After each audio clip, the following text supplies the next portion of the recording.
Imagine calling of a rescue and then finding out later the person you'd given up on had actually been alive, alone, underground for around 23 days with no food and no safe drinking water. That's what investigators say happened in 1984 to Peter Verhulsel, the diver who broke away from a simple guideline inside Sturk fountain caves and never found his way back. In this video, we're reconstructing what happened. To do that, we've dug through old news reports and cave rescue records and tried to piece together two stories at once: the chain of decisions that lost him in the cave and the day-by-day reality of trying to survive down there alone, plus the key moments where different choices might have changed the outcome.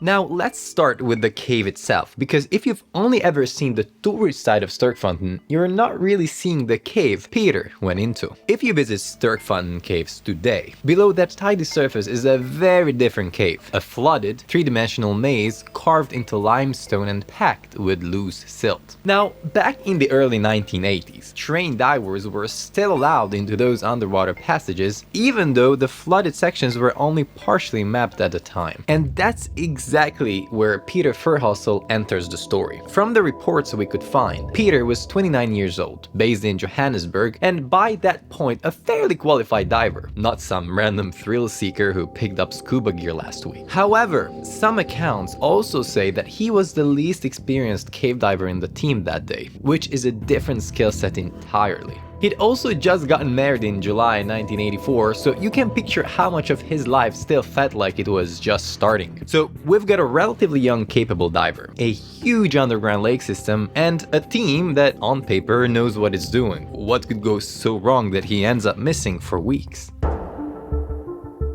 On the day of the dive, Peter, along with Nuno Gomes and a friend, entered the underground lake at Sturk Fountain. The plan was straightforward: a short, roughly 20-minute inspection along an existing line, then back out. And it seemed like they followed the rules from the start, using a guideline to track their location. If you've never seen one, a guideline is literally a bright colored rope that you fix near the entrance and lay out as you go. You keep a hand on it and follow it back to the exit. In a place where you can't see the surface, that line is your way home. It's also what makes cave diving fundamentally different from open water diving. In open water, if you get disoriented, you can usually just swim off the surface. In a cave, that option doesn't exist. You're surrounded by rock on all sides. If, by some terrible luck, you lose that guideline in murky water, you're essentially lost in a flooded maze with the lights turned off. Which raises a simple question: if the rule is just to keep a hand on the line, how do you still end up being lost? According to later accounts, Peter left the guideline more than once during the dive to poke his head into side tunnels. Each time, his buddies had to pull him back and guide him back onto the main route. Now, we've all had moments where we thought, I've done this 100 times, it'll be fine. After the first time, nothing bad happened. So you can imagine how easy it was for him to think, see?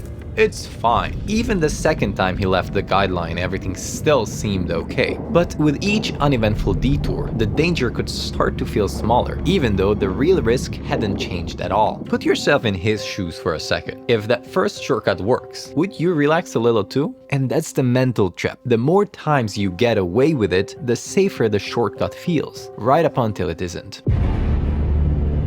On the third deviation, everything changes. Peter moves away from the line again into a side area, but this time his movement kicks up the silt in a big way. Imagine dumping a truckload of cocoa powder into a swimming pool and then turning off the lights. That's what a heavy silt out feels like. His two friends, who are still on the guideline, suddenly can't see him. Their flashlights just bounce off a solid brown wall of particles. With visibility collapsed to almost zero, they start searching by touch, groping around in mud. But there's another problem they can't ignore. Their air supply is ticking down with every second they spend searching. So now the two friends have only two options. First, keep searching and risk losing 3 people in that cave, or second, follow the line out and call for help. What would you do in that moment? Ultimately, they choose the second option. Incident timelines indicate that it was around midnight by the time they surfaced and raised the alarm. From here, the story splits into 2 tracks: what the rescuers are doing and what might be happening to Peter underground.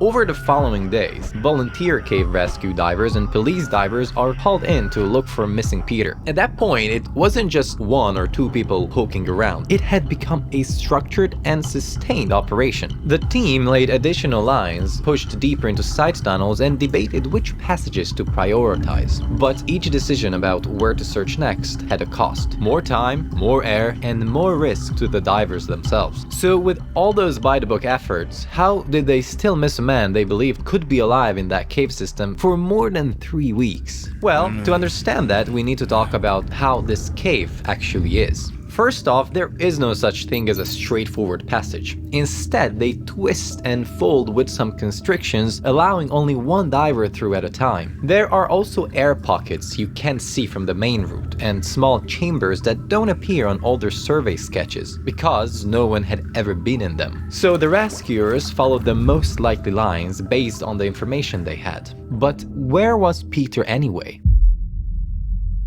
Most people, when they hear this story, initially assume that Peter ran out of air that first night, and that's where it ends. However, the records suggest something entirely different. Somewhere deeper in the system, Peter appears to have followed the wall into a low, flooded tunnel and surfaced in a trapped air pocket with a small rock ledge above the water. We don't have a diary from inside that air pocket, but based on survival research and on what we know about Sturk's conditions, it's possible to assume what those first moments looked like. No light means no sense of day or night, just total darkness. Just Peter by himself in cold water, probably in a wetsuit that's drenched and rapidly losing heat over time. The only water available must be what dripped off the cave ceiling or ran down the rock. But then again, it's reasonable to assume that for Peter, hope was doing most of the work. He knows he's way overdue, and he can only hope that his buddies made it to the surface without him and that now people are looking for him.